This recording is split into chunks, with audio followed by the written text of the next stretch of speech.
Dans cet épisode, ce n'est pas une, mais deux intervenantes que j'ai l'honneur d'accueillir. D'une part, Anna Clavel, qui est experte en sociologie des activités physiques, sportives et artistiques. Elle est également doctorante en STAPS, avec une thèse sur la gestion humaine des risques lors des grands événements sportifs. Elle nous apportera son expertise sur tous les sujets liés au profil des sportifs outdoor.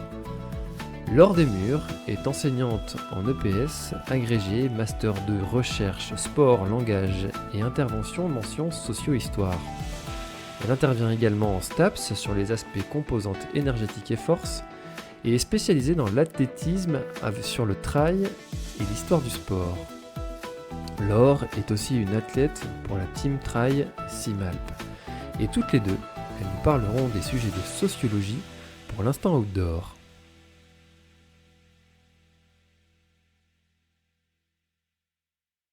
Salut Laure, salut Anna. Aujourd'hui, épisode un petit peu spécial par rapport aux autres épisodes qu'on a l'habitude d'entendre sur le podcast L'Instant Outdoor. On est à 3 à réaliser cet échange. Comment allez-vous ? Bonjour François, bonjour à tous et à toutes. Merci beaucoup déjà pour l'invitation et puis ça va très bien puisque ça va être un sujet qui nous touche particulièrement avec Laure et on a bien envie de répondre à vos questions. Bonjour à tous. Je pense que Anna a tout dit. Donc, il fait encore beau en cet été indien, donc tout va bien. Eh ben, écoute, c'est génial. Merci à vous deux d'avoir accepté d'être les intervenantes spécialistes de l'histoire un petit peu et puis de la sociologie aussi sur le monde du trail en France. Alors, on entend beaucoup de choses, on voit beaucoup de choses, le monde du trail évolue, il grandit, chaque année il y a de plus en plus de trailers, mais d'où est-ce qu'il vient un petit peu ce sport et comment est-ce qu'il a évolué au fil des années ? Alors, oui, effectivement, c'est une pratique qu'on dit relativement récente, parce que elle a pris un petit peu son expansion durant ces 10 dernières années, particulièrement en termes aussi bien de nombre de pratiquants que on va dire d'événements sportifs organisés, peut-être aussi de médiatisation. Même si on a vu que dans le dernier stade 2, l'UTMB n'a fait que 25 secondes, on peut considérer quand même que la médiatisation, en tout cas des spécialisés, est de plus en plus importante.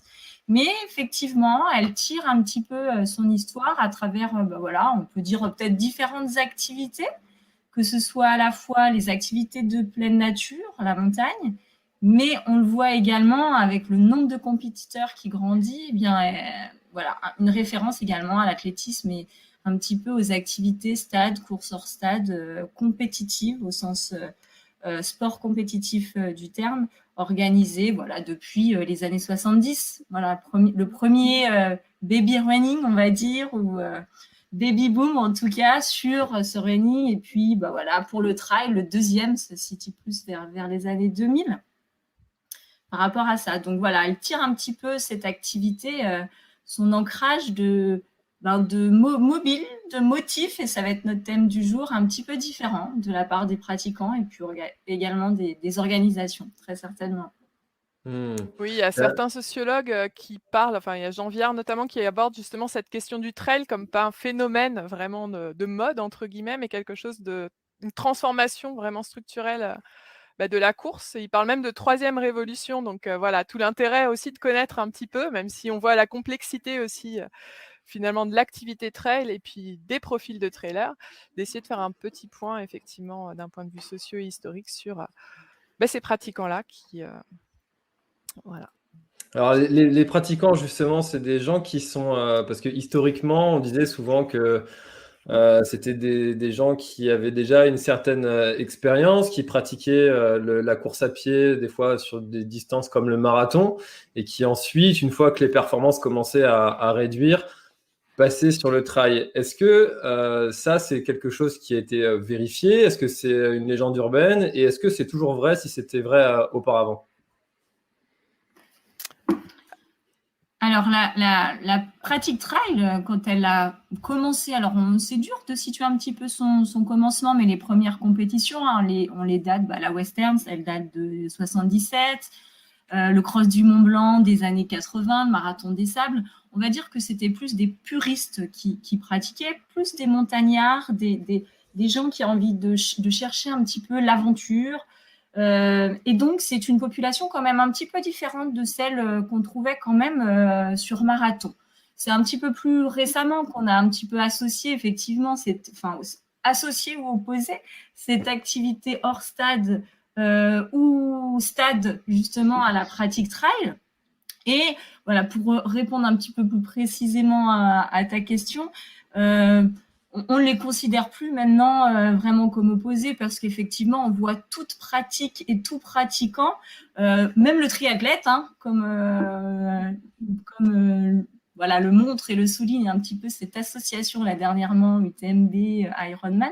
Le triathlète, le coureur sur route et marathon, etc., vient volontiers sur les sentiers.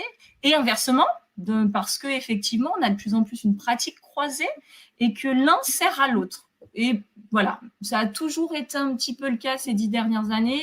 Avant, voilà, c'était plus des pratiquants qui n'avaient pas vraiment les mêmes sources de motivation. C'est vrai qu'on voit là actuellement une forme de segmentation un peu avec une multiplication aussi des formes de pratique et puis de trail qui va là aussi enrichir finalement ce pool de trailers. Et on voit, comme le disait Laure, cette forme aussi de porosité, c'est-à-dire qu'il y a à la fois une hétérogénéité mais aussi des pratiques communes et peut-être plus de passerelles entre guillemets entre les pratiquants qu'il y avait précédemment.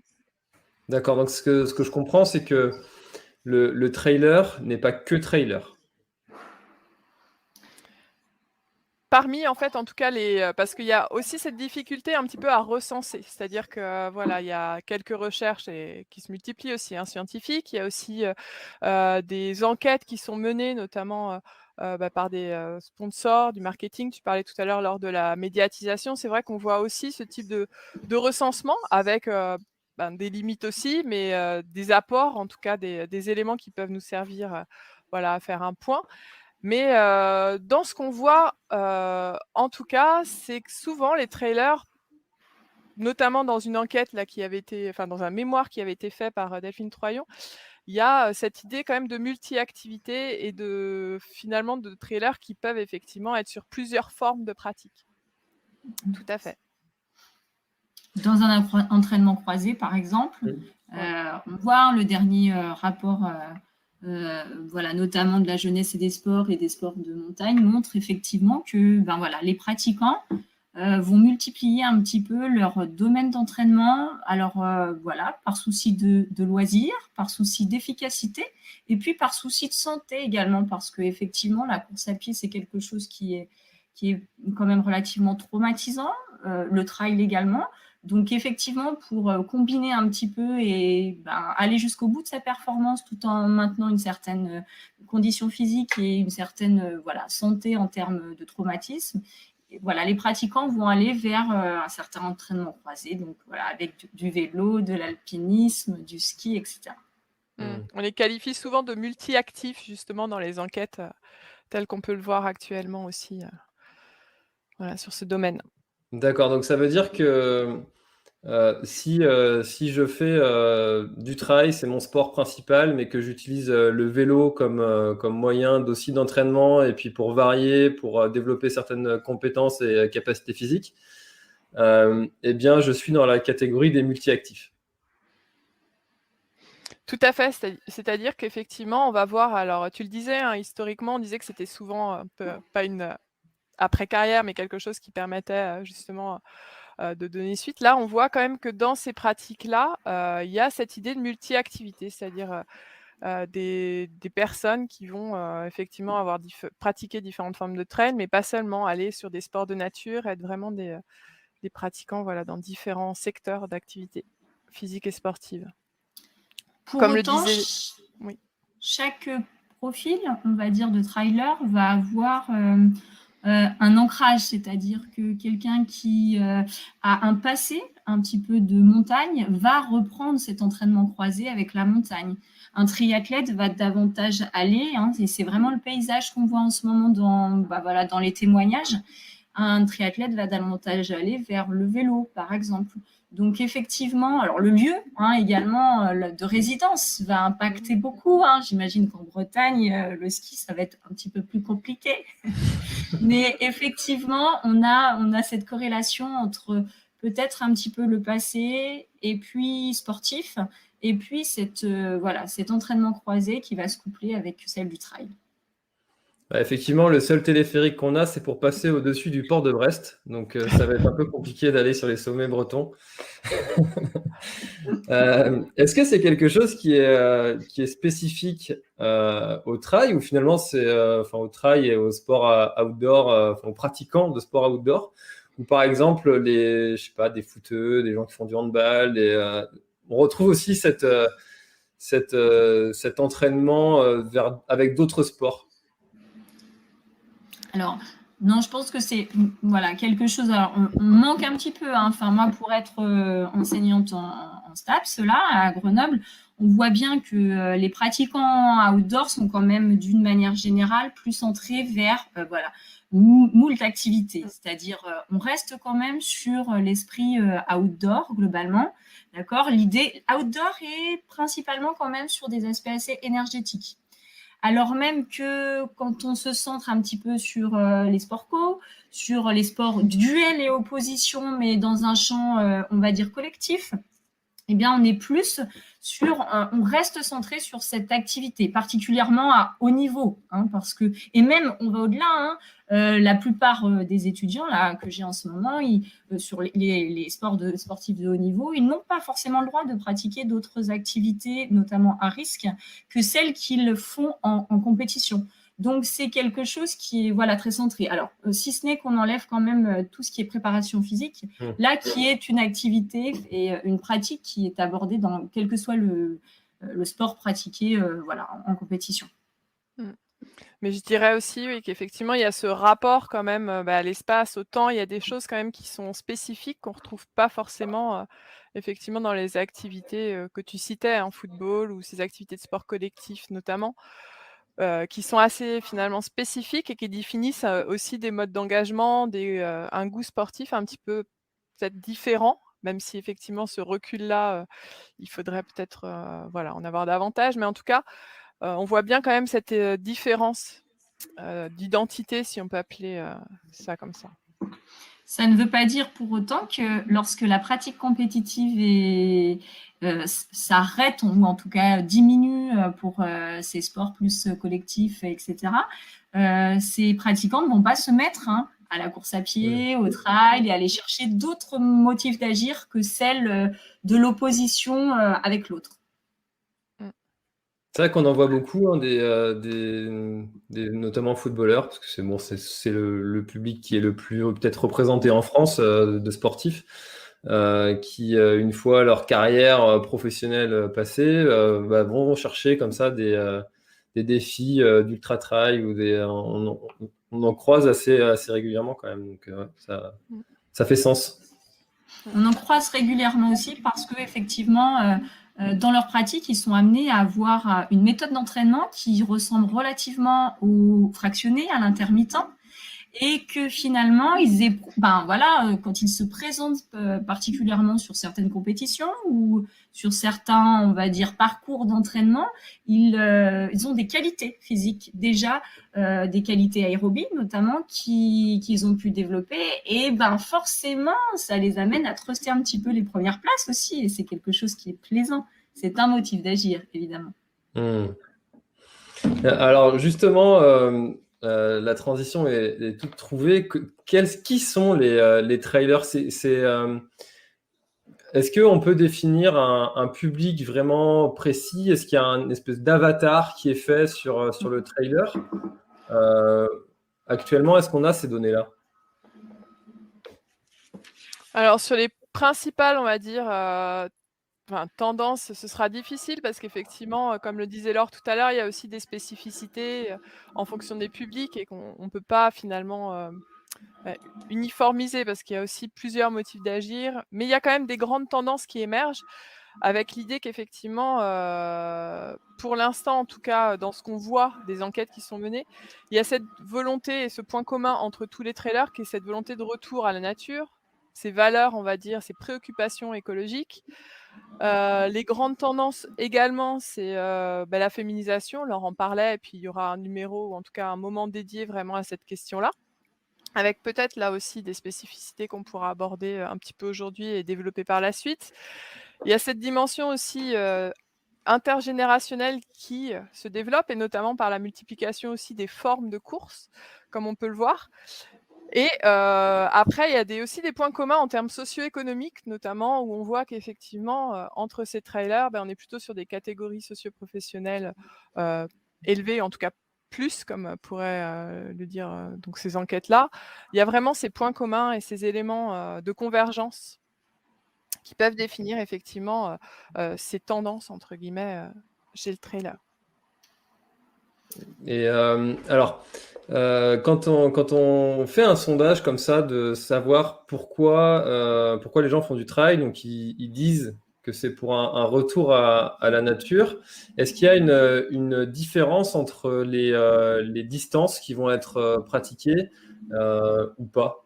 Pourquoi est-ce que quelqu'un va aller faire un ultra-trail? Est-ce qu'on a ces informations-là, par exemple? Alors, il y a beaucoup de différences, notamment là, on peut commencer un petit peu par rapport à l'autre podcast qui viendra un petit peu plus tard. Il y a des différences hommes-femmes, ça c'est sûr, on le voit bien. L'UTMB, on avait moins de 10%, j'ai entendu, de femmes qui étaient présentes en compétition sur ce 170. Donc, et là, voilà, c'est déjà deux profils différents. La femme, l'homme, d'une manière générale, la femme va peut-être aller plus vers le trail, le loisir, et organiser des compétitions sur des distances un petit peu plus courtes. Donc ça, c'est présent dans un peu tous les témoignages, les enquêtes qu'on a pu voir. Les hommes vont aller vers plus de compétitions, de dépassement de soi, mais d'affrontement à l'autre, et vont rechercher plus le défi, donc vers le toujours plus. On l'a vu, alors il y a eu des femmes, on pense à Audrey Tanguy, qui ont fait des défis en off pendant ce confinement, parce que c'était un petit peu la plus-value de tous les défis, mais beaucoup d'hommes quand même sont restés sur cette médiatisation et ce toujours plus, aller chercher le kilométrage, etc. Donc voilà, il y a déjà une petite distinction là, en termes de profil, pour revenir un petit peu sur l'axe précédent, et en termes de choix de distance de course, pour répondre un petit peu à ta question par rapport à ça, d'une manière générale. Et puis, il y a un gros, on va dire, critère qui intervient, c'est aussi le temps passé à s'entraîner. Et ça, c'est quelque chose qui revient souvent. Le temps, alors aussi bien pour les hommes, les femmes, les plus jeunes, les moins jeunes, c'est quelque chose qu'il faut intégrer dans sa pratique. Et les enfants, tu le sais, les enfants vont apporter une petite contrainte par rapport à ce temps et cette organisation pour le choix des trails courts ou des ultra-trails également. Sans parler évidemment ensuite de tout l'aspect que développe l'Ultra Trail, sur l'aspect un peu héroïque, l'extraterrestre, on va dire, que l'homme se trouve en lui, ou la femme, en pratiquant l'Ultra Trail. C'est encore autre chose. Il y a beaucoup de valorisation de l'ego dans le fait de terminer un Ultra Trail, et si on reprend un peu la pyramide de Maslow, est-ce que c'est pas ça finalement que les ultra-trailers vont chercher, même s'ils n'osent pas toujours le dire et se l'avouer, ou est-ce que finalement c'est pas ça qu'on va chercher?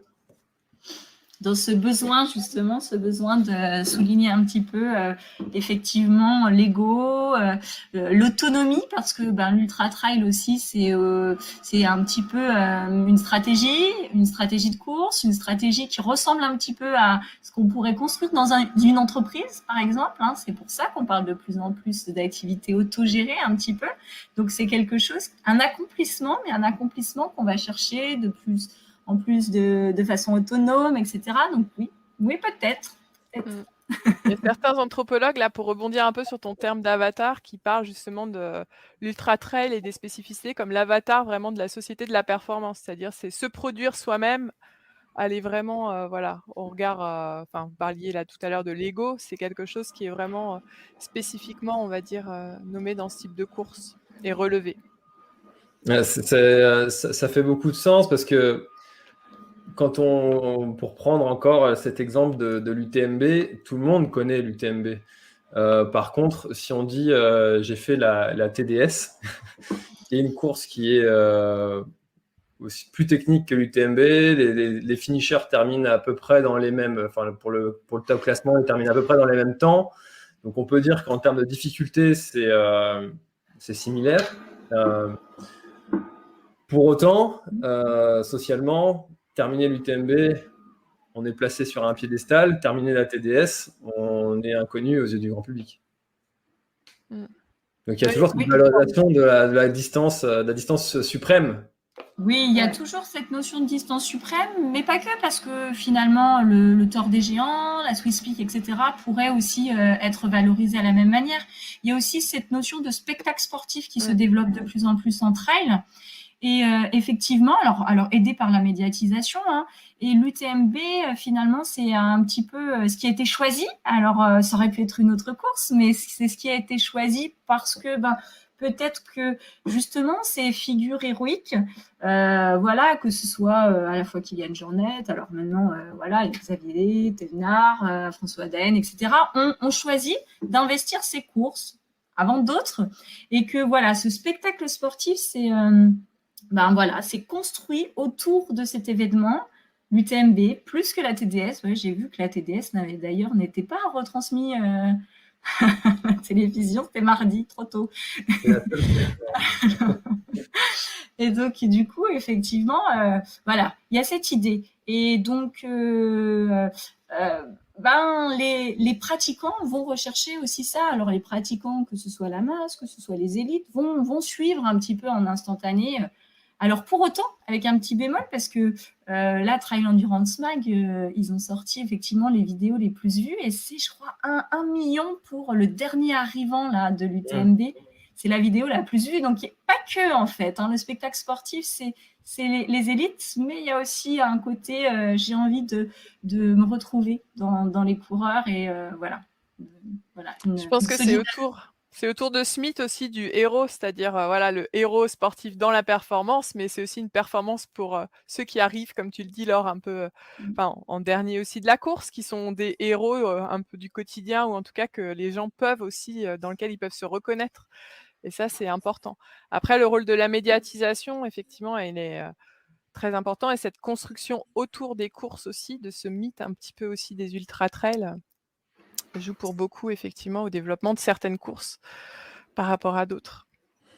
C'est vrai que cette vidéo, il y avait vraiment un esprit dernier des Mohicans qui arrive, il sort des tranchées, on ne sait pas comment est-ce qu'il est arrivé là. Enfin, il y a vraiment tout un espèce d'ambiance, une espèce d'esprit aussi autour de cette vidéo-là. Donc, c'est pas surprenant aussi qu'elle ait une ambiance, c'est au même titre que, pour reprendre un peu le spectacle sportif, cette année, les élites se sont présentées un petit peu comme dans un ring. On a trouvé, en tout cas, ils ne se sont peut-être pas présentés comme ça, ils n'avaient peut-être pas des consignes particulières, mais le live trail, enfin le live télévisuel, l'a présenté comme tel.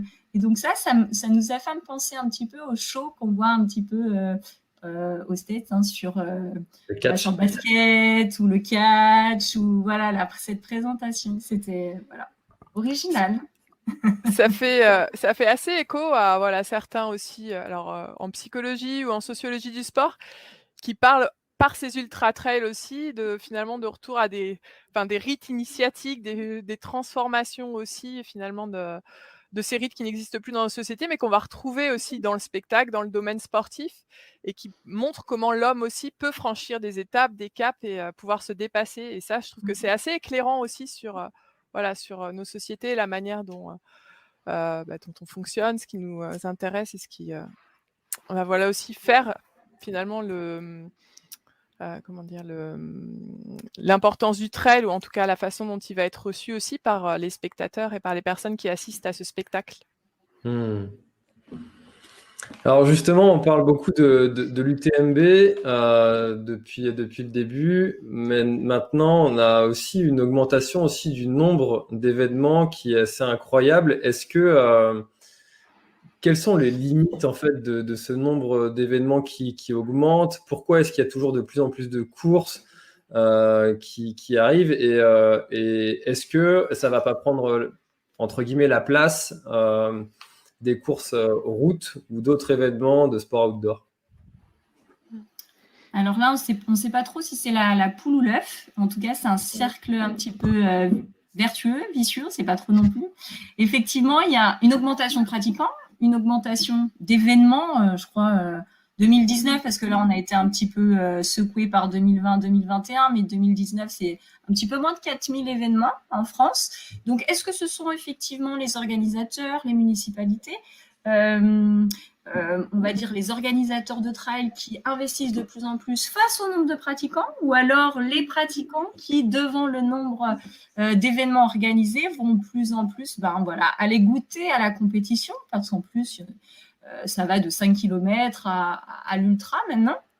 Donc voilà. Donc là, il y a en fait, François, tu as donné deux choses différentes. Déjà, le nombre d'événements et puis le nombre de pratiquants. Et ça, effectivement, c'est quelque chose qui est vraiment en augmentation, les deux, et quelque chose qui rentre un petit peu en corrélation, parce que même s'il y a cette pratique de loisir, il y a quand même un esprit de compétition dans cette notion de trail. Et voilà, on le voit avec tous ces événements qui sont organisés. Donc, effectivement, c'est quelque chose qui interpelle, qui interroge. Alors, porter concurrence à la route, oui, de plus en plus, parce qu'il y a de plus en plus d'événements de trail qui sont organisés et moins, un tout petit peu moins, alors pas un tout petit peu moins, mais de courses sur route, c'est-à-dire que ça s'est un petit peu stagné alors que les événements trail se sont largement développés. Donc, pourquoi les opposer déjà puisque les deux sont possibles. Et puis, quelque part, c'est le destin sur cette activité qui est investie par différentes, on va dire, instances, à la fois les municipalités, les organisations, les marques, maintenant, les sponsors, etc. Donc, il y a pléthore d'organisateurs qui proposent respectivement leurs compétitions et leurs épreuves. Donc, c'est aussi la raison pour laquelle c'est multiplié actuellement. Je crois qu'on le voit aussi avec cette question-là de savoir si c'est l'offre, la demande qui va agir l'un sur l'autre, c'est effectivement un peu inextricable, ou en tout cas c'est difficile de trouver la réponse. Mais l'explosion des courses, des modalités de course, on voit aussi que ces enjeux, en tout cas par les organisateurs, notamment par t'en parlais tout à l'heure, Laure, les territoires, les collectivités qui vont aussi s'emparer finalement de cette question du trail au-delà des courses, mais dans l'idée de développer une offre touristique, d'être vraiment sur d'autres enjeux qui dépassent finalement la simple activité, en développant aussi des stations trail, enfin en développant toutes ces activités qui vont être autour même de la course en tant que telle. C'est aussi un des enjeux forts qui explique ce développement-là. Mais on voit vraiment en tout cas la force aussi de ces organisateurs pour développer un nombre de courses important et pouvoir se faire aussi connaître et avoir aussi un créneau, on va dire, pour ces pratiquants. C'est sûr que ça se développe quand même à vitesse grand V. On voit aussi toutes les startups aussi autour de la Sporttech qui grandissent, qui arrivent, qui se développent. Et puis c'est toujours intéressant aussi de voir ce petit monde aussi qui évolue, des jeunes qui ont des idées qui sont vraiment fabuleuses. Et puis j'en recevrai plusieurs dans le podcast. Et qui font aussi figure presque pas de héros, mais en tout cas qui ont cette image-là de partir finalement de leur pratique aussi et de leur expérience pour apporter d'autres dimensions à la pratique trail, que ce soit technologique, que ce soit sur la manière aussi, Red Light par exemple, sur cet exemple aussi d'entreprises qui fonctionnent. Enfin, il y a plein de choses aussi à tirer, ou en tout cas qui peuvent être assez éclairantes pour le développement de cette pratique-là actuellement. C'est vrai que c'est un vrai marché. Ouais. Et un vrai marché économique. dans le monde du sport et puis plus largement dans le monde du marché du travail, de l'économie. Et c'est vrai qu'il y a cette notion de territoire que Anna elle a utilisée, un territoire particulier. J'imagine que toi aussi, François, tu dois avoir cette notion de territoire en Bretagne. À Grenoble, là, effectivement, on a l'UT4M et l'UT4M, c'est un événement qui va un petit peu brasser et corréler plusieurs instances, alors à la fois politiques, à la fois effectivement en termes de sponsors ou etc., mais aussi qui va mobiliser, là ça a été Sam Vergès, je ne sais pas si il viendra à un moment donné, mais voilà, toute son équipe et Stéphane Doutrelot qui se sont mis, donc une instance scientifique aussi, qui se sont mis autour de cet événement pour faire avancer un petit peu cette pratique. Donc voilà, c'est un enjeu territorial aussi, au-delà de cet aspect économique, politique peut-être, éventuellement. Voilà. Et donc c'est une identité, on dirait, également, qui peut être présente sous différentes régions, sous différents pays, parce qu'il y a de plus en plus de nationalités et de pays qui développent sa pratique. Donc cette notion de territoire et d'identité, elle est aussi importante en trail. Si, sur la Bretagne, on a Destination Cœur de Bretagne qui a créé des pistes, des parcours de trail en plein cœur de Bretagne, parce que quand on pense Bretagne, on pense tout de suite à la mer plutôt qu'à la terre. Et puis du coup, il y avait une vraie volonté justement de renvoyer aussi les gens vers le cœur de Bretagne, donc le centre, et puis de proposer aussi plein de parcours comme ça. Donc il y a un vrai aussi enjeu territorial à ce niveau-là qui est en train d'émerger, qui est en train de se dynamiser. Et moi, je trouve ça plutôt chouette de toutes ces initiatives qui sont organisées, et puis pour faire découvrir en fait les territoires aux gens qui sont des fois même juste à côté et qui connaissent pas. Et je voyais même sur des régions, Auvergne-Rhône-Alpes, la manière dont ils ont aussi médiatisé cet été les sites sur lesquels les équipes de France aussi s'entraînent. Il y a toute une médiatisation aussi qui va forcément aussi faire un appel d'air, entre guillemets, pour du tourisme, pour du développement, effectivement, de ce que tu disais, de découverte de territoire. Enfin, c'est des très forts enjeux, je pense. Et c'est en ça qu'on voit aussi que cette pratique trail, finalement, et de sa complexité, ça en fait vraiment un éclairage aussi sur plein d'éléments. Tu parlais d'économie, politique, sociale. Enfin, c'est un vrai fait social total, quoi. Et alors, justement, on a parlé un petit peu du Covid, de cette année 2019, voire même 2020, qui a été... 2020 plutôt, qui a été vraiment importante en termes d'impact sur le sport des Français, et puis même de façon même internationale. Pour autant, la course à pied, c'est un des seuls sports qu'on pouvait continuer à pratiquer en faisant le tour de son pâté de maison autour de ces 1 km. Est-ce que c'est quelque chose qui a été étudié, ou est-ce que c'est encore un peu trop récent sur l'impact au niveau de l'augmentation du nombre de pratiquants qui va y avoir? Alors, je trouve que la question est d'autant plus intéressante que, donc pour ma part, moi, je ne suis pas à votre niveau de pratique de trail, mais justement, je fais une petite enquête auprès de groupes qui sont formés justement, notamment pendant le Covid, autour justement de cette pratique trail, avec hier notamment une petite enquête auprès d'un groupe qui est pas très loin de chez moi et qui a vu ses effectifs exploser.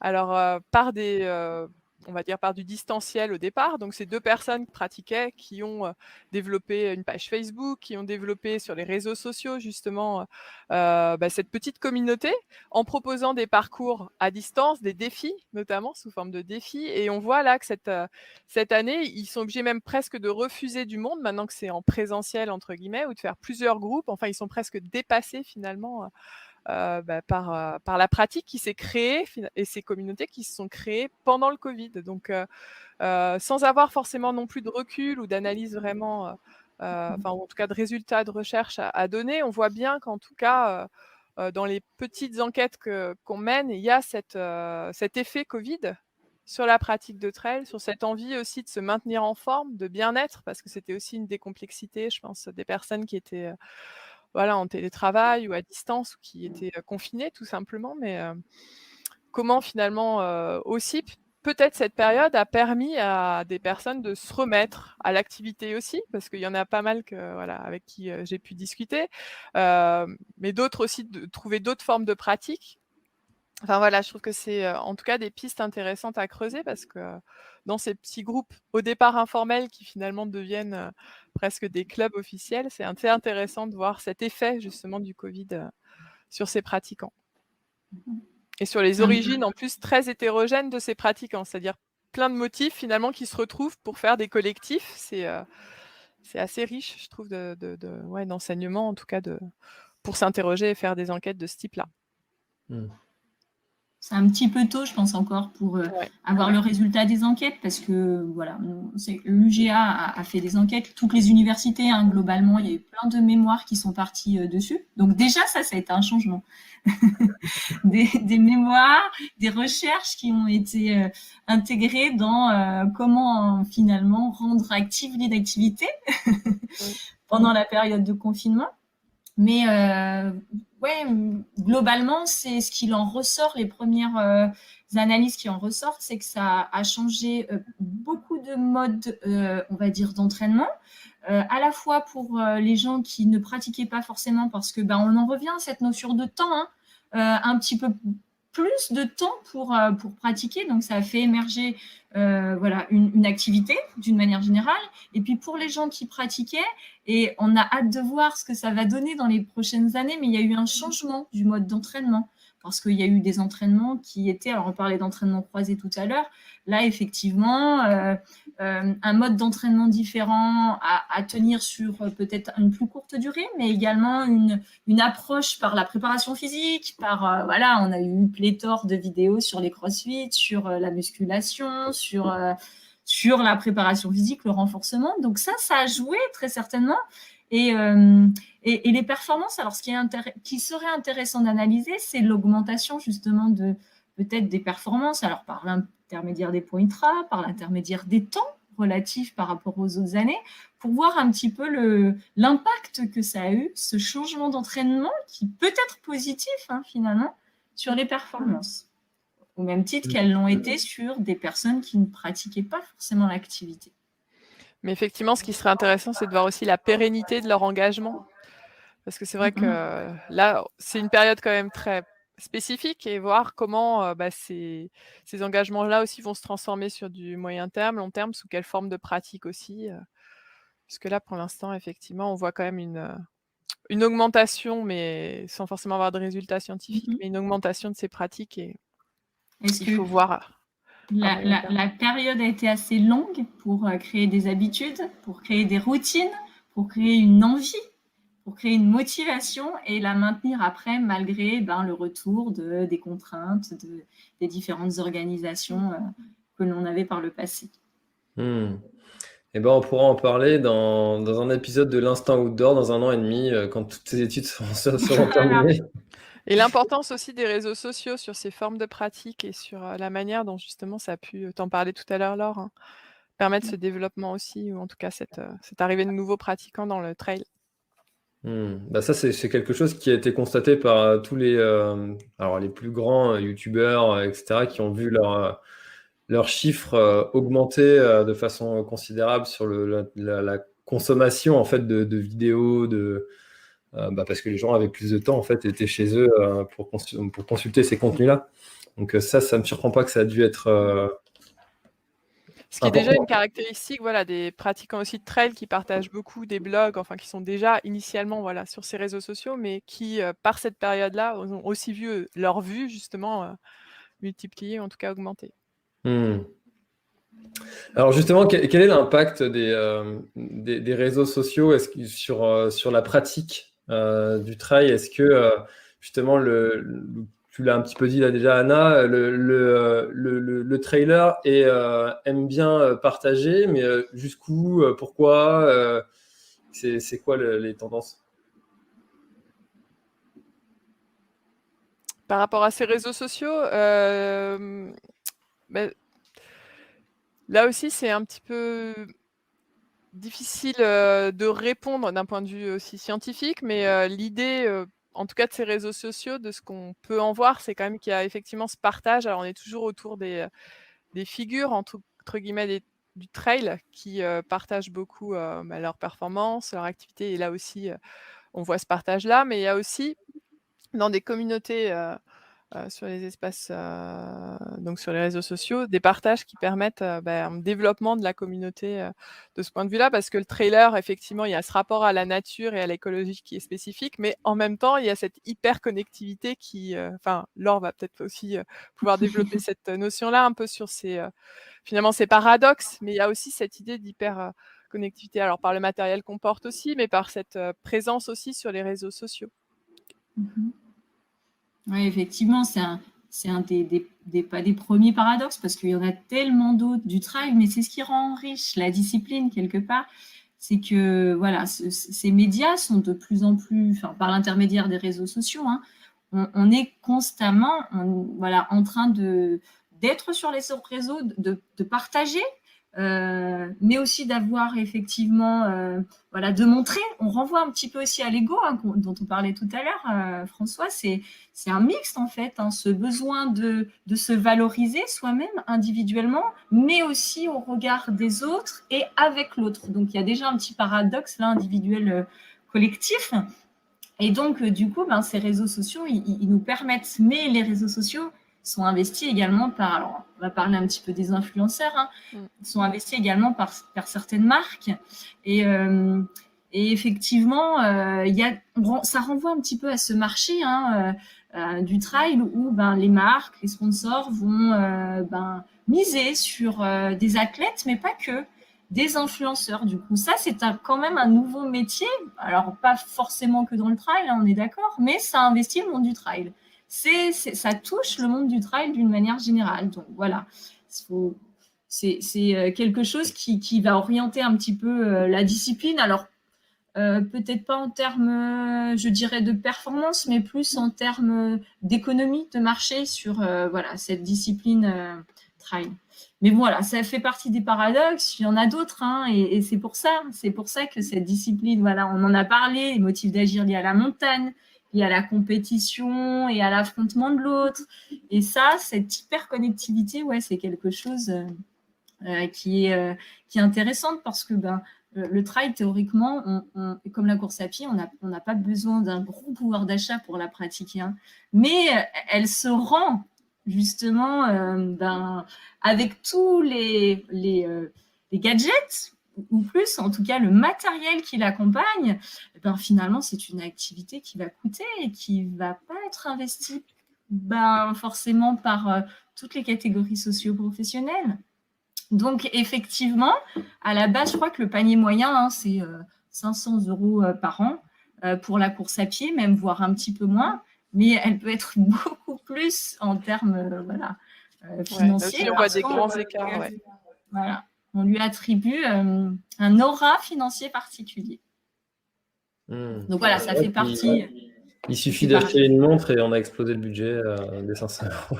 Mais ce qu'on voit aussi, c'est que une des spécificités aussi des trailers, c'est que finalement, une fois qu'ils débutent, en tout cas, c'était les enquêtes qui ont été menées, il y a aussi peu d'arrêts finalement de cette pratique-là. Donc, on peut se dire aussi qu'une fois qu'on commence, on prend goût à. Et ça crée aussi cette volonté peut-être d'avoir du matériel, d'être finalement de plus en plus connecté, ou en tout cas d'avoir du matériel qui permet d'aller ou d'atteindre ses objectifs, ses envies, etc. Donc, on voit qu'effectivement, les paniers augmentent assez rapidement en termes d'investissement, avec l'envie de continuer de poursuivre, voire d'augmenter et développer cette pratique-là pour soi-même. Dans un endroit de solitude. Dans un endroit de la montagne. Voilà. Mais on a quand même des groupes. On a pareil. C'est ça. Avec quand même toutes ces créations de groupes qui se créent pour ne pas aller s'entraîner seul, mais être seul en monde. D'ailleurs, c'est un petit peu cette contradiction. En fait, on voudrait tous avoir la course parfaite, organiser rien que pour soi, être tout seul avec tous les points d'assistance possibles pour que tout ça se passe très bien, mais ne rien payer. Et puis, donc ça aussi, c'est une des contradictions aussi des pratiquants. Bien sûr. Et dans ce que tu dis aussi, c'est intéressant, cette histoire de collectif aussi, et puis solitaire, parce que les trailers disent aussi souvent, en tout cas dans les enquêtes qui ont pu être menées, qu'ils viennent aussi au trail par des amis, par des groupes, justement pour une pratique finalement qui après peut être un peu en solitaire, ou en tout cas principalement en solitaire, mais il y a aussi cette notion un peu de collectif qui amène à cette pratique-là du trail et de voilà, cette activité. Donc le trailer est un petit peu évangéliste. Mais s'il vient, je te jure, c'est vachement bien. Ouais, mais vraiment, et les réseaux là aussi jouent un rôle Mais important. pour autant, il va vouloir affronter l'autre. Ouais. Il va vouloir pratiquer avec et contre. Donc c'est aussi un paradoxe. Tu parlais des puristes tout à l'heure, ce qui n'était pas forcément le cas auparavant, mais là on est vraiment sur cette idée effectivement du contre, l'ami qui devient le concurrent finalement. Donc viens, mais que si t'es moins fort que moi. Voilà, c'est à certaines conditions.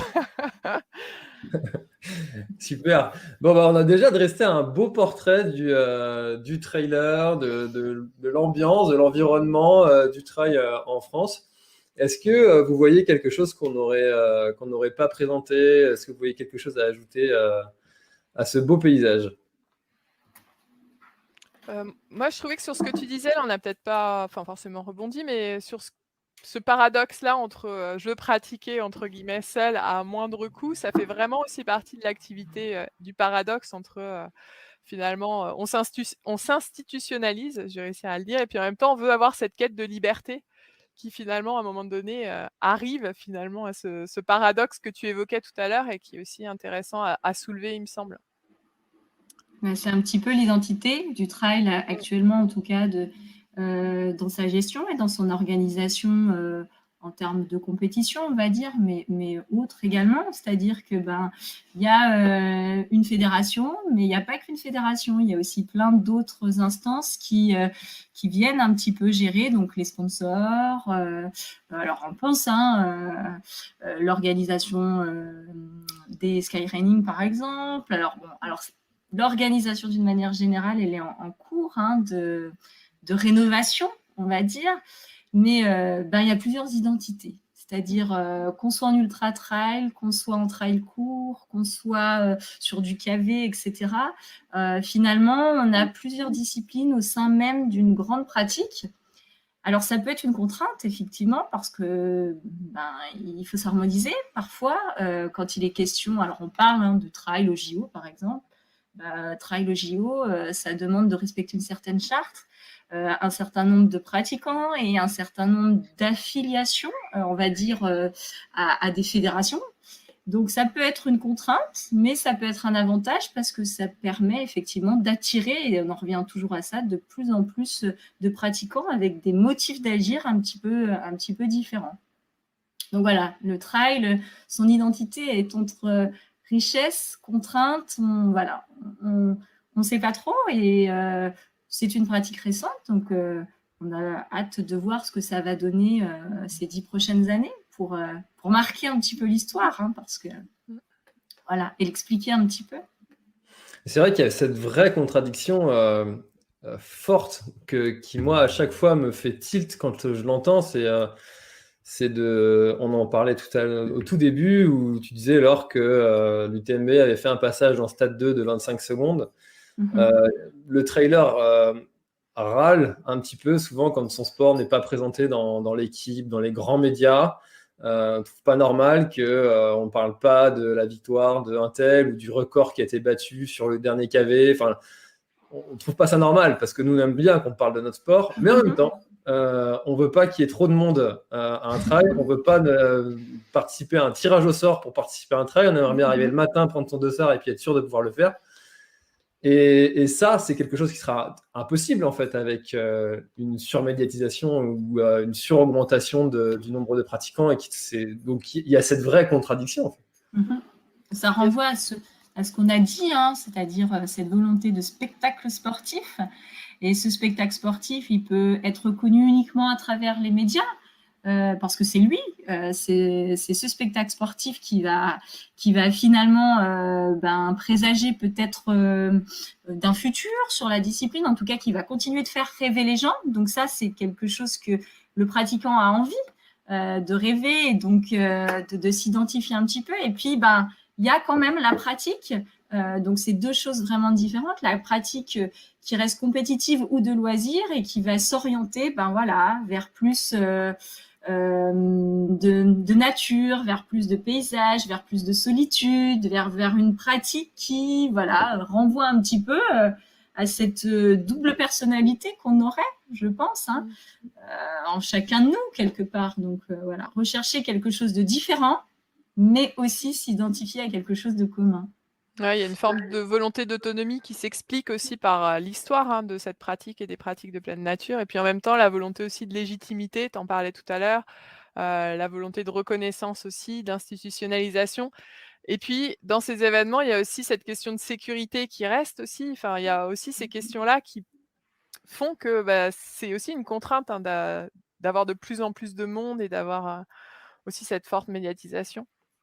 Pour les organisateurs notamment. Donc il y a aussi dans ces contraintes-là et cette identité propre au trail, des choses intéressantes à étudier.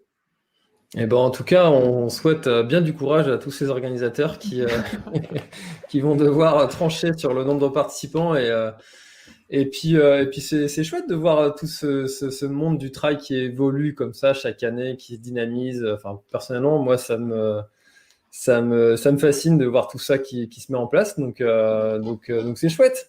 Merci beaucoup. Je trouve que ça fait une belle conclusion à ce premier épisode ensemble, et on aura l'occasion d'en partager d'autres. Donc en fonction du moment où vous écoutez cet épisode, regardez, il y en a peut-être déjà d'autres. Merci beaucoup Laure et Anna. Merci François. Allez, à bientôt. À très vite. À très vite. Bientôt.